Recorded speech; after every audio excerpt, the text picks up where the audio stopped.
Nguva akiwa amefungwa kwenye mti, akainua mkono wake kwa unyonge kuelekea kwa Amara, machozi yakimtoka. "Tafadhali nisaidie, wataniua mimi na mtoto wangu." Nguva akaomba kwa sauti nyororo na yenye kutetemeka. Amara alirudi nyuma kwa uoga. Mwili ulikuwa unatetemeka na kutaka kukimbia, lakini macho ya huzuni ya Nguva yalikuwa yanamuita. Amara alikuwa mwanamke maskini katika kijiji hicho. Aliishi katika nyumba ndogo ya udongo yenye paa inayovuja. Hakuwa na pesa nyingi na kila mara alikuwa akitafuta njia za kujilisha yeye na watoto wake wawili. Mume wake alikufa miaka mingi iliyopita na tangu wakati huu alikuwa peke yake katika mapambano yake. Asubuhi moja mapema, kabla ya jua kuchomoza, Amara alibeba chungu chake cha udongo na kwenda kuchota maji mtoni karibu na kijiji. Ndege walikuwa wanaanza kuimba na upepo wa baridi ukagusa ngozi yake ilipokuwa akitembea kwenye njia nyembamba ya miguu. Amara alipenda kwenda mtoni mapema sana kwa sababu hakungekuwa na watu wengi na alihitaji kurudi nyumbani mapema ili kuwaandalia watoto wake mihogo kabla hawajaamka. Alipofika mtoni, alijaza sufuria yake maji safi na baridi na kuinyanyua kichwani kwa uangalifu. Maji yalikuwa mazito, lakini Amara alizoea kubeba mizigo mizito kichwani mwake. Alianza kurudi nyumbani, lakini aliamua kuchukua barabara ya nyuma kwa sababu ilikuwa fupi na alitaka kufika nyumbani kabla jua halijachomoza. Alipokuwa akitembea kwenye njia ya kichaka cha nyuma, aliona wawindaji watatu wamesimama chini ya mwembe. Walikuwa wakiongea na kucheka wakiwa wameshika bunduki zao na kuvaa mifuko yao ya kuwinda. Amara akawasalimia kwa adabu. "Habari za asubuhi wawindaji." Wawindaji walimjibu, lakini hawakumtazama usoni na sauti zao zilikuwa baridi. Walikuwa bizi sana kuongea na kucheka. Amara aliendelea kutembea taratibu na huku akisogea akamsikia mmoja wa wawindaji akisema, sisi ni matajiri sasa. Bado siamini kwamba tulimkamata Nguva mwenye mimba karibu na mto na tutapata pesa mara mbili kwa huyu." Mwindaji mwingine alicheka na kusema, "Ndiyo, wanasema ikiwa Nguva ni mjamzito, nguvu ndani yake na mtoto atatupa pesa nyingi. Tutawauzia kigogo mjini." Moyo wa Amara ulianza kupiga kwa kasi. Hakuelewa walichokuwa wakizungumza. Nguva mjamzito, pesa mara mbili, kuuza kwa mtu mkubwa. Aliwaza huku akiwa amebeba sufuria zito kichwani. Aliondoka haraka, lakini akili yake ilikuwa na wasiwasi. Aliendelea kujiuliza, hivi ni kweli kuna Nguva karibu na mto wetu? Je, ni kweli kwamba ana mimba? Ni kweli watamuuza? Aliposogea karibu na njia yake ndogo iliyokuwa inaelekea nyumbani, aliamua kupita kwenye kichaka kidogo nyuma ya miti mikubwa ili aweze kuwaepuka wawindaji. Lakini alipokuwa akitembea, alisikia sauti laini ya kilio ikitoka nyuma ya mti mkubwa wa mianzi. Amara alisimama. Aliweka sufuria yake chini kwa upole na kusikiliza kwa makini. "Msaada, nisaidie." Walisikia sauti dhaifu. Amara aliogopa. Miguu yake ilikuwa ikitetemeka na mapigo ya moyo yakienga kasi. Alitazama huku na huku ili kuona kama kuna mtu, lakini hakuona mtu yoyote. Kisha taratibu akasogea karibu na ule mti wa mianzi na alichokiona kilimshtua. Huko akiwa amefungwa kwenye mti kwa kamba kali, alikuwepo mwanamke mrembo mwenye nywele ndefu zilizoloa na ngozi inayong'ara. Macho yake yalijawa na machozi na alionekana mnyonge sana na mchovu. Tumbo lilikuwa kubwa sana na ilionekana wazi kwamba alikuwa mjamzito. Amara alitazama chini na kuona kitu ambacho kilimfanya kuganda. Badala ya miguu, mwanamke huyo alikuwa na mkela mrefu wa fedha na ulikuwa umefungwa kwa kamba na kumfanya asishindwe kusonga. Amara alifungua kinywa chake, lakini hakuna neno lililotoka. Alikuwa akimwangalia Nguva mjamzito kwenye kichaka karibu na mto wa kijiji. Nguva akainua mkono wake kwa unyonge kuelekea kwa Amara, machozi yakimtoka. "Tafadhali nisaidie, wataniua mimi na mtoto wangu."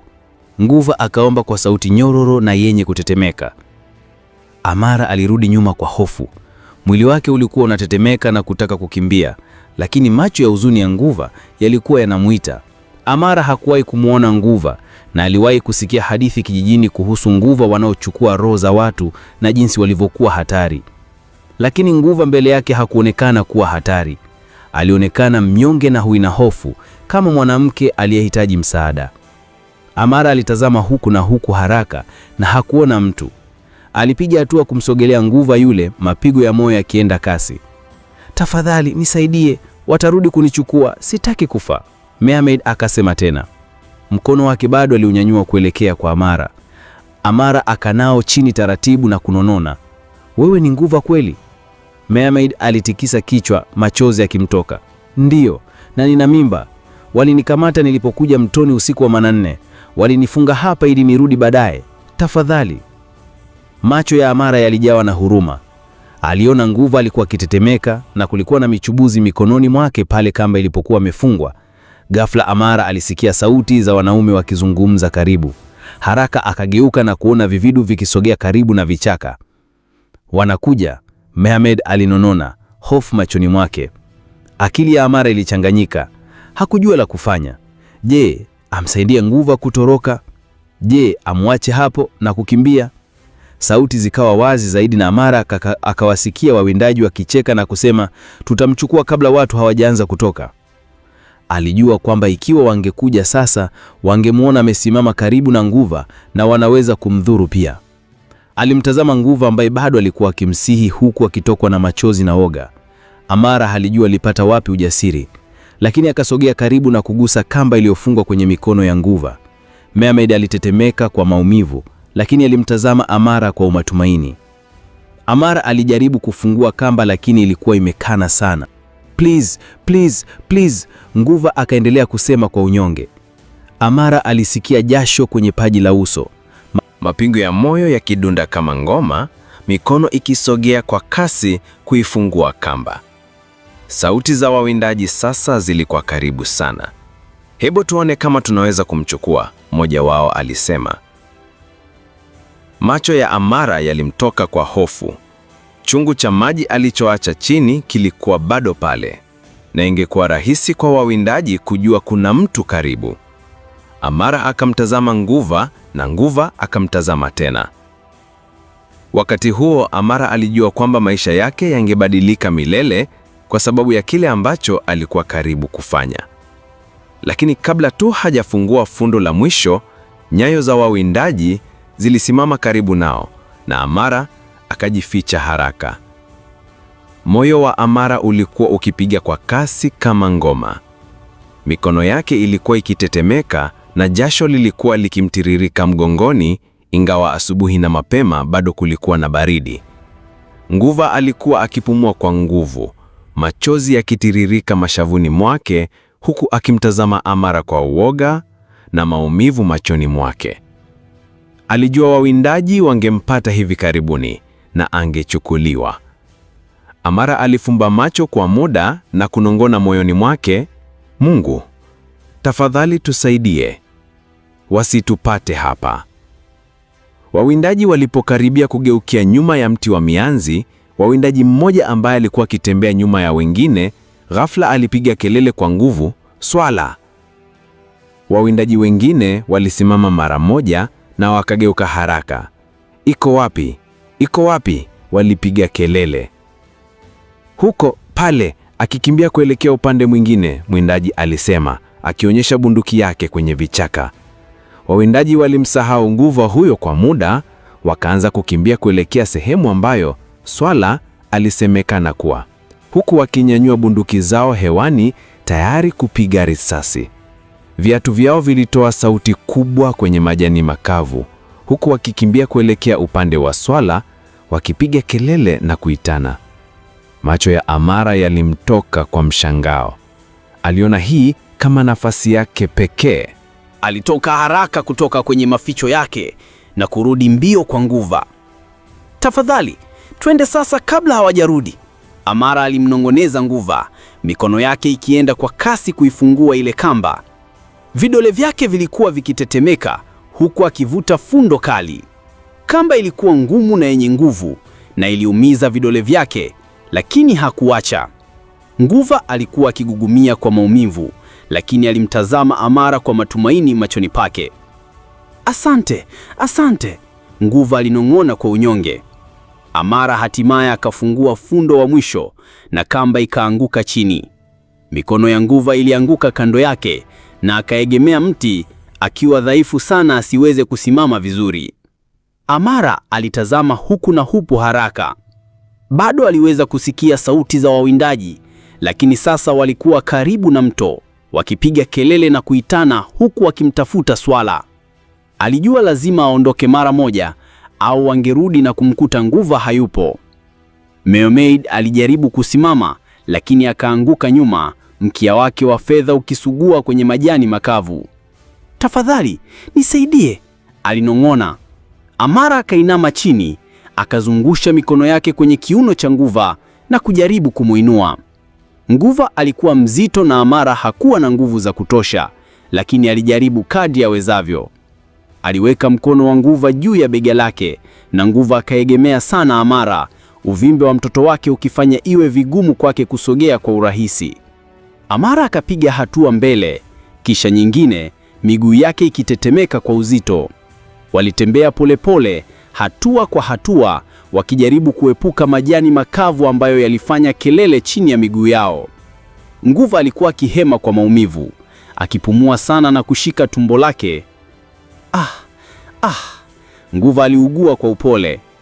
Amara alimtazama kwa huruma. Hakujua wangechukua muda gani kufika kwenye kibanda chake, lakini hakuweza kumwacha Nguva.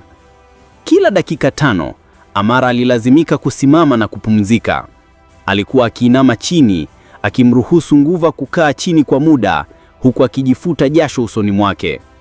Chungu chake cha maji cha udongo kilikuwa bado pale, lakini hakuweza kukibeba sasa. Aliacha nyuma, akilenga kumpeleka Nguva salama. Jua la asubuhi lilikuwa linaanza kuchomoza na ndege walikuwa wakiimba kwa sauti zaidi sasa. Kanga ya Amara ilikuwa imeloa jasho na mgongo wake ulikuwa unauma, lakini aliendelea kusonga mbele. Nguva alikuwa akilia kwa upole, uso wake umepauka na mikono yake ikiwa imeshika tumbo lake kubwa. "Tafadhali, usiniache.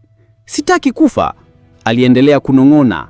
"Sitakuacha," Amara alisema, ingawaje mwili wake ulikuwa umechoka na miguu yake ilikuwa ikitetemeka. Walipita kwenye vijia vidogo vidogo vya vichakani, wakikwepa sehemu ambazo watu wangewaona. Amara aliogopa kwamba ikiwa wanakijiji wangemwona Nguva, wanaweza kuwaita wawindaji au kumletea shida. Walisimama kupumzika tena chini ya mwembe, na Amara akamtazama Nguva. "Uko sawa?" aliuliza kwa upole. Baada ya muda, Amara akakusanya nguvu zake na kumuinua Nguva tena. Waliendelea kusoga, kupumzika na kusoga, hadi hatimaye wakaifikia kibanda kidogo cha udongo cha Amara kilichokuwa pembezoni mwa kijiji. Amara akasuka mlango wa mwari kwa adilifu na kuchungulia ndani. Watoto wake wawili walikuwa bado wamelala fofifua kwenye mketa. Alikuwa na furaha kwamba bado walikuwa wamelala, kwa hiyo hawatamuona Nguva bado. Amara akamsaidia Nguva kuingia. Nguva aliugua kwa maumivu, mikono yake juu ya tumbo lake, mkia wake umelazwa kwa unyonge kwenye mketa. Amara alimtazama kwa wasiwasi. Aliona mwili wa Nguva umevumba sehemu pale na alama nyekundu pale kwamba kamba ilikuwa imemfunga. "Nitaleta maji ya hoto," Amara alisema kwa upole. Haraka haraka alitoka nje, akachukua maji na kuyaweka kwenye moto mdogo uliokuwa jikoni kwake. Maji yalipopata joto, akayamimina kwenye bakuli ndogo na akayaingiza ndani. Akachubisha kitambaa kisafi, akakikamua na kukiweka taratibu kwenye mikono na mabega ya Nguva yaliyovumba. Nguva alijiinama kwa maumivu, lakini baada ya muda akashusha pumzi laini. Amara akaendelea kuisugua mwili wa Nguva, akifuta jasho na kumkandamiza kwa mgongo wake. "Asante, asante," Nguva aliendelea kunong'ona huku macho yake yakimlengalenga. Amara alihisi huruma moyoni mwake na pia alihisi hofu. Hakujua nini kingefuata na hakujua kwa nini Nguva alikuwa nchi kavu, mjamzito na kukamatwa na wawindaji. Chumba kilikuwa kimya isipokuwa migurumu ndogo ya Nguva na kishindi kidogo cha moto nje. Amara alitazama tumbo kubwa la Nguva na kujiuliza, kuna mtoto wa aina gani ndani yake? Atakuwa samaki au mwanadamu? Hakujua, lakini alijua kwamba hangeweza kumwacha Nguva huyo dae. Nguva akafumbua macho yake kwa unyonge na kumtazama Amara. "Naitwa Nene," alisema kwa upole. Amara alishangaa. "Nene? Hilo ni jina zuri. Jina langu ni Amara." Nene alitabasamu kwa unyonge, lakini macho yake bado yalikuwa yamejaa machozi. "Asante Amara, sitasahau hili," alinong'ona. Amara akaitikisa kichwa kwa upole, akishikilia mkono wa Nene kwa upole. Mara wakasikia sauti za nyayo nje ya kibanda hiki na macho ya Amara yalitoka kwa woga. Haraka akatazama mlangoni, kisha akamtazama Nene. Nene alimtazama Amara kwa woga machoni pake, akishikilia tumbo kubwa huku akijikunjusha mkia wake wa fedha juu yake. Ghafla mlango ulifunguliwa kwa sauti kubwa. Amara akakimia haraka na kuusuka mlango mbele huku akitumia mwili wake kumzuia mtu aliyekuwa nje asione ndani ya kibanda hiki. "Kuna nani huko? Mbona unafungua mlango wangu hivyo?" Amara aliuliza huku akihema hana jasho likimtoka pajuni kwake. Aliyesimama mlangoni alikuwa Mama Njideka, mbea wa kijiji. Kila mtu kijijini hapo alimjua kuwa ni mbea wa kijiji anayependa kuingiza pua yake kwenye biashara za watu wengine. Alikuwa ameshika kiuno chake kwa mkono mmoja na mkono wake mwingine ulikuwa juu ya mlango huku akijaribu kuusuka kwa upana zaidi na kunyosha shingo yake kutazama ndani ya kibanda cha Amara. Amara alizuia mtazamo wake kama ukuta. Amara, una tabia ya ajabu asubuhi hii, Mama Njideka alisema huku akibufusha ulimi. Je, unaficha kitu au kuna mwanamume mle ndani pamoja nawe? Macho ya Amara yalimtoka kwa mshtuko. Mwanamume katika kibanda changu? Mama Njideka, ni maongezi gani hayo asubuhi na mapema? Lakini Mama Njideka hakuwa tayari kuondoka. Akausogelea uso wake kwa ukaribu zaidi, macho yake akiwa makali mithili ya mwewe, akitafuta kidokezo hata kidogo. "Nimekuja kuazima chungu chako tu," Mama Njideka alisema huku akikunja mikono kifuani. Amara alishtuka. Ghafla akakumbuka sufuria maji aliyoiacha porini alipokuwa akimuokoa Nene. Alijua hawezi kuitoa sufuria sasa kwa sababu wawindaji wanaweza kumtafuta mwenye nyumba, na wakigundua kuwa yeye ndiye aliyemchukua Nguva ingeleta shida kubwa. Amara alimeza mate kwa nguvu na kulazimisha tabasamu ndogo. Mama Njideka, naitumia sufuria sasa, siwezi kuitoa tafadhali." Mama Njideka akaziinua nyusi zake juu na kuzomea. "Wewe kutumia sufuria? Unatumia kwa nini sasa? Unaficha kitu Amara, nasikia harufu yake," alisema akiinama kwa ukaribu, macho yake akiwa na mashaka. Moyo wa Amara ulikuwa ukidunda kwa hofu. Aliubana mlango kwa nguvu zaidi, akaziba kila nafasi ambayo Mama Njideka angeweza kutumia kuona ndani. "Mama Njideka, nimekuuliza unatafuta nini?" Amara aliuliza huku sauti yake ikizidi kuwa shwari. Mama Njideka alishtuka na kushika vidole vyake. "Nimekuja kuwazima chungu chako tu, lakini kwa vile una tabia hii, labda unamficha mwanamume ndani ya kibanda chako." Macho ya Amara yalimtoka na mdomo kufunguka, lakini hakuna neno lililotoka kwa muda. "Mwanamume? Katika kibanda changu? Mimi? Mama Njideka, naomba uondoke kwenye boma langu, acha kuongea upuuzi." Amara alifoka huku akipunga mikono kumfukuza Mama Njideka. Mama Njideka alipiga makofi na kutikisa kichwa huku akigeuka taratibu. "Amara, nitarudi baadaye, ngoja nione umeficha nini kwenye hiki kibanda chako," alisema huku akiondoka, lakini bado anageuza kichwa kutazama nyuma. Amara alimwangalia hadi alipokuwa nje ya boma, kabla ya kufunga mlango haraka na kuegemea akihema kwa nguvu. Aligeuka taratibu na kumwona Nene akimtazama kwa uoga na kuchanganyikiwa, machozi yakimtoka mashavuni. Amara akamsogelea na kuketi kando yake, akimgusa mkono wake taratibu. "Usijali, ameenda. Uko salama kwa sasa," Amara alinong'ona. Nene alitikia kwa kichwa taratibu huku akilishika tumbo lake huku akihema kwa nguvu. "Asante Amara, asante," alinong'ona. Lakini kabla Amara hajasema neno lingine, alisikia mshindo mkubwa ndani ya kibanda. Aligeuka upesi na kumwona mwanae Chijioke akiwa amesimama huku mdomo wake ukiwa wazi, macho yake yakionekana kana kwamba yangetoka nje. Mama, ni nini hicho?" Chijioke nipiga kelele akimwonyesha Nene aliyekuwa amelala kwenye mkeka. Moyo wa Amara ulishuka hadi tumboni mwake. Nene alijaribu kuufunika uso wake kwa mikono yake huku machozi yakimlenga-lenga mashavuni. Amara akakimbilia kwa Chijioke na kuweka mikono yake juu ya mabega yake, akijaribu kumtuliza. "Chijioke, tafadhali usipige kelele, tafadhali, tulia," Amara alisema, sauti yake ikitetemeka. Macho ya Chijioke bado yalikuwa yamemtoka huku akitetemeka. "Mama, ni nini hicho? Kwa nini ana mkiwa wa samaki? Je, yeye ni mchawi? Je, yeye kwenda kula sisi?" Chijioke alilia na kurudi nyuma. Amara alihisi machozi yakimlenga machoni mwake mwenyewe. "Yeye si mchawi Chijioke. Yeye ni Nguva, lakini anahitaji msaada wetu. Hayupo hapa kutuumiza." Amara alielezea, akipiga magoti kwa kiwango chake. Chigioke akatikisa kichwa, machozi yakimtoka. Mama, wahenga wanasema nguva hupeleka roho za watu mtoni. Wanasema nguva ni hatari, Chigioke alisema akinusa na kufuta machozi yake kwa nyuma ya mkono wake. Amara alimkumbatia kwa nguvu. Chigioke, siote nguva ni wabaya. Huyu ni mgonjwa na mjamzito. Wawindaji walitaka kumuua yeye na mtoto wake. Hatuwezi kuwaacha wafanye hivyo. Lazima tumsaidie. Amara alimnong'ona sikioni. Mwili wa Chigioke ulikuwa ukitetemeka, akamtazama Nene aliyekuwa amelala kwenye mkeka, mkia wake wa fedha uking'aa kwa mwanga hafifu wa kibanda. Nene aliondoa mikono yake usoni taratibu na kumtazama Chigioke huku machozi yakimtoka.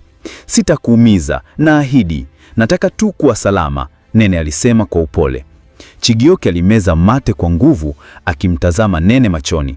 Amara alishika mkono wake kwa nguvu. Tafadhali Chigioke, niahidi hutamwambia mtu yoyote.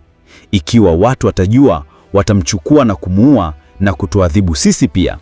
Chigioke akamtazama mama yake, kisha akamtazama Nguva na Elia, kisha akamtazama tena mama yake. Alitikia kwa kichwa taratibu huku machozi yakiendelea kumtoka. Sitamwambia mtu yoyote mama, Chigioke alisema kwa upole. Amara alimkumbatia kwa nguvu akimkisu kichwake. Asante mwanangu, alinong'ona. Chigioke akamtazama Nene tena, macho yake yakiwa laini sasa. Je, una njaa Nene? Aliuliza Nguva kwa aibu. Nene alifanikiwa tabasamu hafifu, macho yake yakiwa jaa shukurani. Ndiyo, asante Nene, alinong'ona. Lakini kabla Amara hajasema neno lingine, alisikia mshindo mkubwa ndani ya kibanda. Aligeuka upesi. Amara alisimama haraka huku akijifuta machozi. Alisogea kwenye kona ya kibanda ili kuandaa papa moto kwa ajili ya Nene. Amara aliogopa. Alijua Mama Njitika angerudi tena, kijiji kinzima kingesikia. Pia alijua wawindaji watatambua hivi sasa kuwa Nguva hayupo na wataanza kutafuta kila nyumba. Amara hakujua ni muda gani angeweza kumweka Nene salama katika kibanda chake. Alijua huyu si Nguva wa kawaida. Hiki kilikuwa kitu kikubwa zaidi, kitu cha kiroho, kitu cha kuunganishwa na hatima ya familia yake. Alikuwa akijaribu kutenda kawaida, lakini ndani yake aliogopa. Aliendelea kukumbuka hisi alivyomficha Nene, yule Nguva mjamzito katika kibanda chake, na jinsi mtoto wake Chigioke alivyoahidi kutomwambia mtu yoyote. Lakini ndani kiki alijua wawindaji watakuja kuangalia, na walikuja. Masaa mengine baadaye, wawindaji watatu wenye bunduki na vyose vinavyoonyesha hasira waliingia kijijini. Walikuwa wanauliza kila mtu aliyekuwa na mkutana njiani, ni nani aliyekwenda mtoni asubuhi na mapema kuchukua maji? Mtu huyo aliacha sufuria ya udongo pale, lakini hakuna mtu alijua. Wawindaji wenyewe hawakuona uso wa Amara asubuhi hayo, kwa hiyo hawakuweza kumwelezea. Walienda nyumba kwa nyumba, wakibisha hodi kwenye mamilango, wakiuliza watu, je, mmeona ni nani aliyekwenda mtoni asubuhi ya leo kuchukua maji? Kila mtu alisema hapana.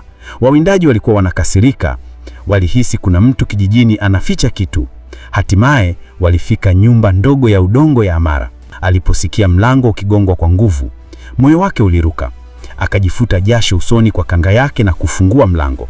Wawindaji watatu walikuwa wamesimama pale, wakionekana wakiwa na hasira na uchovu. Habari za mchana, Amara walisalimia, akijaribu kutabasamu. Habari za mchana, mmojawapo wa wawindaji alijibu kwa baridi. Tunamtafuta mwanamke aliyekwenda mtoni asubuhi ya leo kuchukua maji. Aliacha sufuria yake pale, mwindaji alisema akimtazama Amara machoni. Moyo wa Amara ulikuwa ukipiga kwasi kwasi, lakini alijidhibiti. Akashusha pumzi ndefu na kujibu kwa utulivu. Sijui ni nani aliyekwenda mtoni asubuhi ya leo. Nimekuwa hapa tangu asubuhi nikipiga mihogi. Wawindaji walitazama ndani ya kibanda kidogo, lakini hawakuona chochote cha kutilia shaka.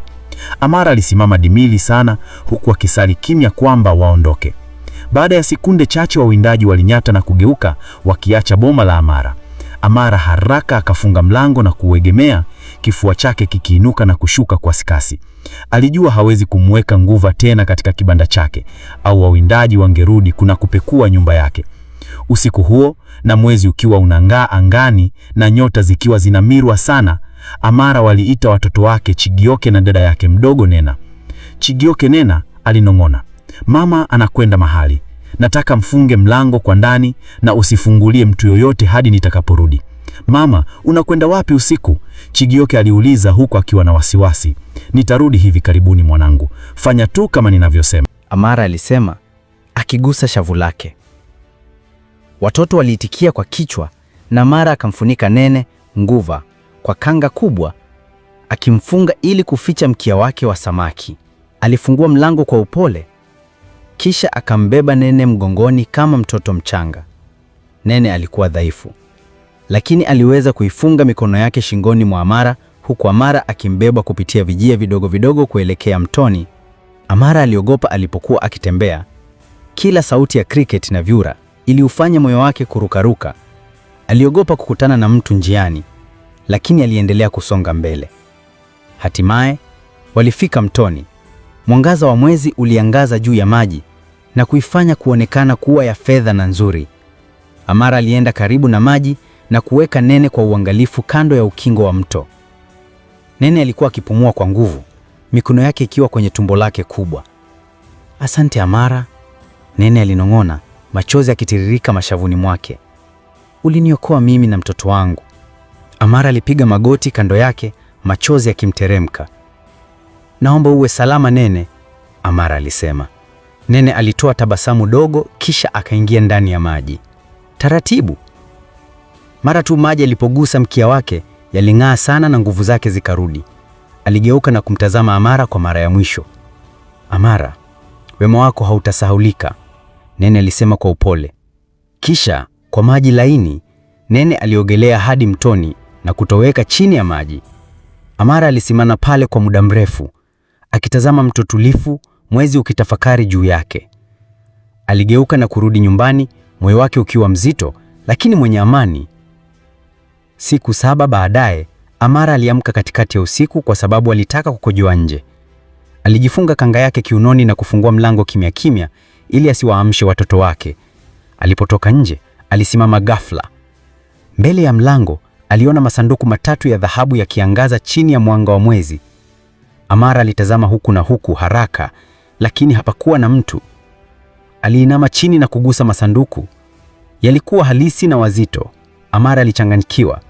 Alibeba masanduku hayo ndani ya kibanda chake na kuyaweka kwenye kona. Hakuweza kulala usiku huo, akifikiria juu ya masanduku. Nani aliwaangusha? Ni za nani? Je, niziweke? Alijiuliza. Aliamua kumsubiri mwenye nyumba aje kuwauliza, lakini siku zilipita, hakuna aliyekuja. Amara alifungua masanduku hayo siku moja na kugundua kwamba yalikuwa yamejaa dhahabu, shanga za matorau na sarafu za fedha. Amara aliuza baadhi ya dhahabu na shanga kwa siri, na kwa pesa hizo alinunua nyumba kubwa zaidi kijijini. Aliwanunulia watoto wake nguo mpya na wakaanza kula chakula kizuri kila siku. Watu katika kijiji hicho walianza kugundua kwamba Amara alikuwa akionekana mrembo, watoto wake walikuwa akionekana kuwa na afya njema na hakuwa na mangu kukutana. Amara akawa mwanamke tajiri wa kijiji, lakini hakumwambia mtu yoyote jinsi alivyopata dhahabu. Kila naiti alikuwa anaketi nje chini ya mwezi na kutazama uelekeo wa mtoni, akitabasamu na kuwaombea Nene na mtoto wake mchanga. Moyoni alijua kuwa ni Nene, yule Nguva ambaye alimwachia masanduku ya dhahabu, ikiwa ni shukran kwa kuokoa maisha yake na mtoto wake. Amara aliwafundisha watoto wake daima kusaidia watu wenye hitaji na kuonyesha wema kwa wageni. Na watu wote kijijini walipomuuliza Amara, umekuwaje tajiri kiasi hiki? Angetabasamu na kusema, fadhili hurejea kila siku.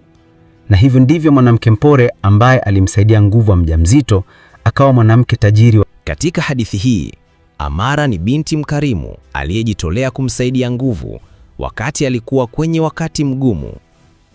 Badala ya kumshukuru kwa maneno tu, Nguvu alimpa Amara zawadi ya dhahabu, ishara ya shukrani na kuthamini wema aliyoutoa. Hadithi hii inatufundisha kuwa kila tendo la wema linaweza kurudishwa kwa baraka kubwa. Ukimsaidia mwingine kwa moyo safi, huwezi kamwe kujua jinsi baraka hizo zitakavyokufikia. Kwa hivyo, tujaribu kuwa wema kila siku. Msaada mdogo au tabasamu linaweza kuleta mabadiliko makubwa katika maisha ya mtu mwingine na hatimaye kurudishwa kwetu kwa namna isiyotarajiwa. Kama ulipenda hadithi hii, usisahau subscribe kwenye channel ya Stori za Morris Natoa maoni yako hapa chini ili kutuambia unachofikiri na hadithi zinazokuvutia zaidi. Kila comment na subscription ni nguvu ya kuendelea kuleta hadithi za kusisimua. Lakini zaidi niambie, unatazama video hii ukiwa nchi gani?